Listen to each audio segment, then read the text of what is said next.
Hello, and welcome to this special episode of English Listening Practice. Today, I'll tell you a mystery, a true-sounding case that you'll need to follow closely.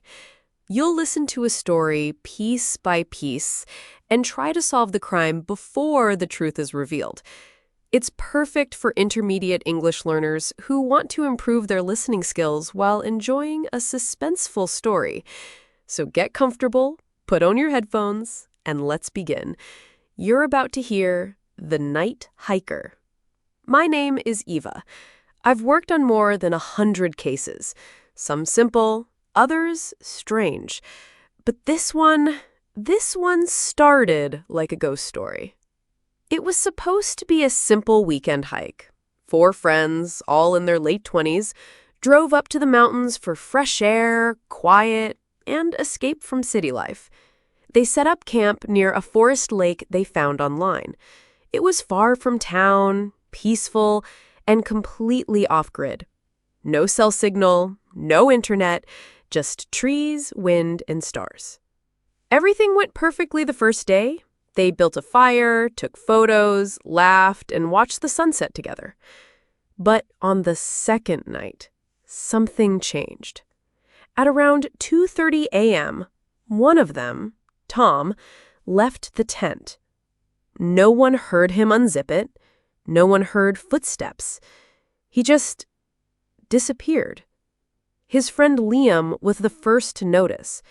He woke up around 6 a.m. and saw Tom's sleeping bag was empty. His shoes were still inside the tent, so was his backpack, his flashlight, even his jacket. At first, they thought he had gone to use the bathroom, but after 20 minutes, no sign of him. They searched the nearby trees, called out his name, and looked around the lake. Nothing.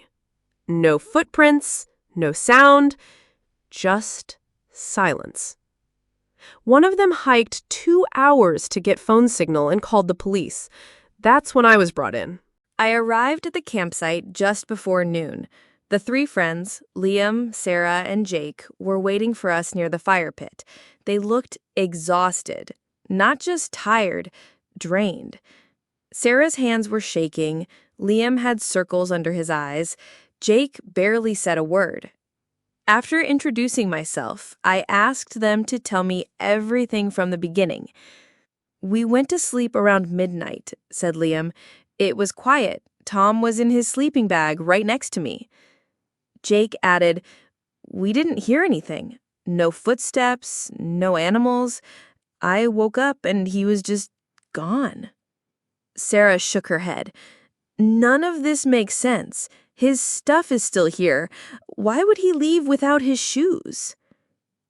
I stepped inside the tent, 4 sleeping bags neatly arranged, 4 backpacks. Tom's flashlight, wallet, even his jacket were still there. But no shoes. No sign of a struggle, just absence. We began to search the surrounding area. After about 50 meters, we found something. Footprints. Bare ones. Tom's size. The trail moved in a straight line, slowly, one careful step after another. Then it stopped. Just stopped. At the end of the trail was a large, flat rock. Sitting neatly on top of it was Tom's phone. It was still turned on, battery at 62%, no outgoing calls, no texts, no open apps. Nothing. It hadn't been dropped, it hadn't fallen, it had been placed, carefully, as if someone wanted us to find it. We returned to the group. "Did Tom ever sleepwalk?" I asked. Sarah shook her head. "Never." "Did he take anything before bed? Medication, alcohol, anything at all?" "No," said Liam. "Just hot chocolate." Jake finally spoke. His voice was low, almost uncertain. He mentioned something weird the day before, said he felt like we were being watched. I thought he was joking. Sarah looked at him, surprised. "Why didn't you say anything?" "I didn't think it mattered until now." So now the theories began. Theory 1, Tom had a panic attack and wandered off in a confused state. Theory 2, Tom left on purpose. Maybe something happened before the trip he didn't tell them about. Theory 3, something or someone lured him into the woods. But there were problems with all of them. If Tom had wandered off in a panic, why was the phone placed so precisely? If he wanted to leave, why go barefoot, without gear? And if someone had taken him, where were the other tracks? Then came our first real clue. An officer searching the shoreline spotted something caught between two rocks at the edge of the lake. A torn piece of fabric, dark green, fresh, not dirty or faded. It looked like a jacket sleeve. We brought it back to the group. "That could be from Tom's jacket," said Liam. "He had one just like that." But when we checked the tent again, his jacket was still there, neatly folded. So if it wasn't his, whose was it? We had a missing person, a trail of bare footprints, and a phone placed like a message with no message. No signs of struggle, no solid direction to follow. The only clue we had was that torn green fabric we found near the lake. I needed more eyes on the forest, so I drove down the dirt road to the nearest ranger station, about 12 kilometers from the campsite.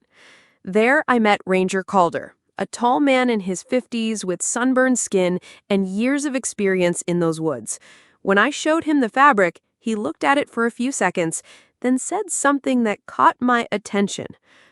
"Looks like it might be from one of those old surplus jackets, the kind Marvin wears." I asked, "Who's Marvin?" He hesitated for just a second too long. "Local guy. Lives off-grid. Bit of a loner.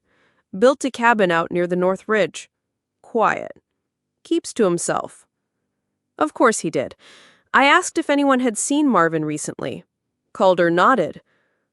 "Saw him 2 days ago, actually. He came by for fuel. Said he was fixing his generator." Interesting. The fuel station was close to the lake trail, less than a 30-minute walk through the woods. That afternoon, I took a team and hiked toward Marvin's cabin. The structure was basic but solid: wood walls, metal roof, a small greenhouse in the back. A dog barked as we approached, and the man himself stepped out onto the porch. He looked exactly like the kind of person you'd expect to find living in isolation. Grizzled beard, heavy boots, and yes, a dark green military jacket. I introduced myself and explained that we were investigating a missing hiker. He didn't blink. He said, "I saw the search teams yesterday. Didn't know what it was about. You folks lose someone?" He spoke plainly, without emotion. I asked where he had been 2 nights ago. "Right here, working on my generator. Thing keeps shutting off." He offered to let us search the property. We looked inside his cabin. It was clean. Too clean. Like it had just been tidied. The basement was locked with a heavy chain. He said it was full of tools and junk. Nothing dangerous, he added. We found no direct sign of Tom. But behind the greenhouse, I noticed something odd. A shovel, half buried in the soil, and next to it, fresh footprints. Not boots, bare feet. Back at the station, I asked Ranger Calder again about Marvin. "He's harmless," he insisted. "Keeps to himself, but he's never caused trouble." Still, I couldn't shake the feeling. Something wasn't right. Marvin had fuel. He had the jacket. He was near the lake the night Tom disappeared. And now we had footprints, bare ones, near his greenhouse. But we had no body, no crime, just suspicion. I kept thinking about those bare footprints behind Marvin's greenhouse. Why would someone be barefoot out there? Why were they so fresh? We took photos, measured the prints, and compared them to the ones near the lake.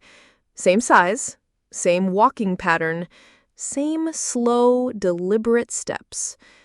But still, no body, no evidence of force, and no confession. We couldn't hold Marvin. Back at camp, Jake, the quiet friend, asked me privately if I was giving up. You don't really think he ran off, do you? I told him the truth. I didn't know, but I wasn't closing the file yet. He hesitated, then told me something strange.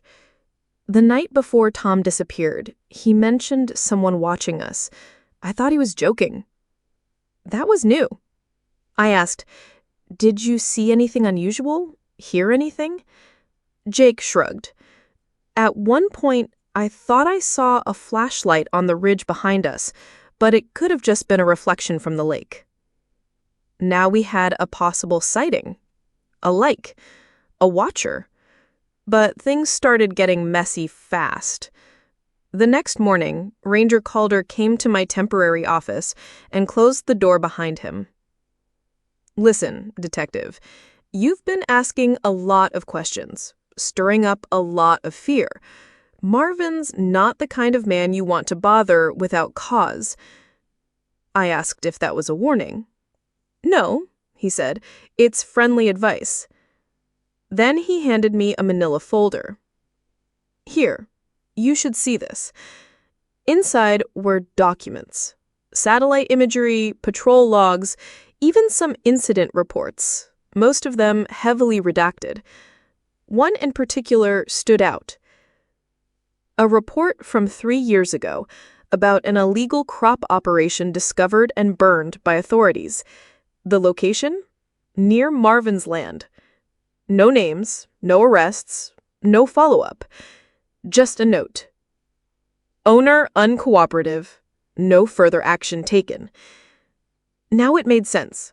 Why Marvin lived so far off-grid, why he didn't trust outsiders, and why someone like Tom, curious, observant, might have wandered too far and seen something he shouldn't have. One of the rangers searching the North Slope radioed in. They had found a makeshift trail, hidden by fallen branches. At the end of the trail, the metal door creaked as we pried it open. A wave of cold, damp air hit us from below, musty, earthy, and metallic. We pointed our flashlights inside. Steps, narrow, concrete, leading down into darkness. I took a deep breath and descended first. It wasn't a bunker, not really, more like a root cellar, reinforced with wood and cement. Bare bulbs hung from wires, some flickering, others dead. And in the back, a door. Wooden. Scratched. We knocked. Nothing. We opened it. Inside, the air was heavier. And then, movement. In the far corner, a shape, curled up, thin, dirty. It was Tom, alive. He squinted at the light, shielding his face. He couldn't speak at first, just nodded slowly, then began to cry. We wrapped him in a blanket.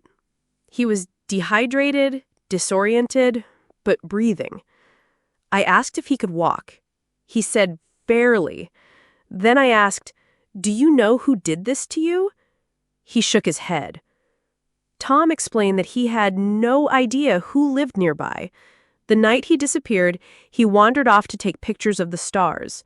While walking quietly through the forest, he noticed a faint glow through the trees. Grow lights.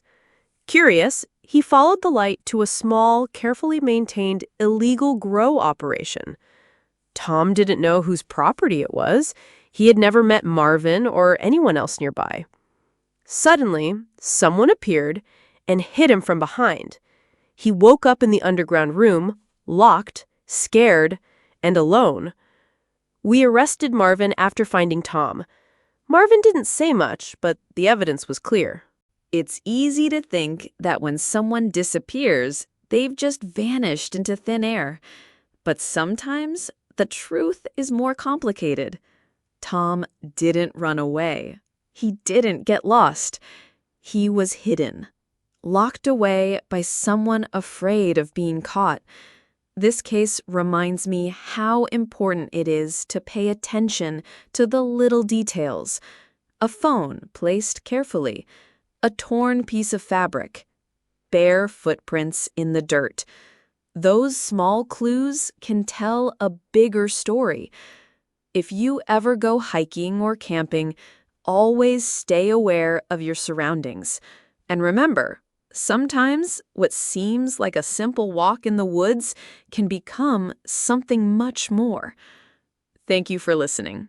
Stay safe and keep practicing your English.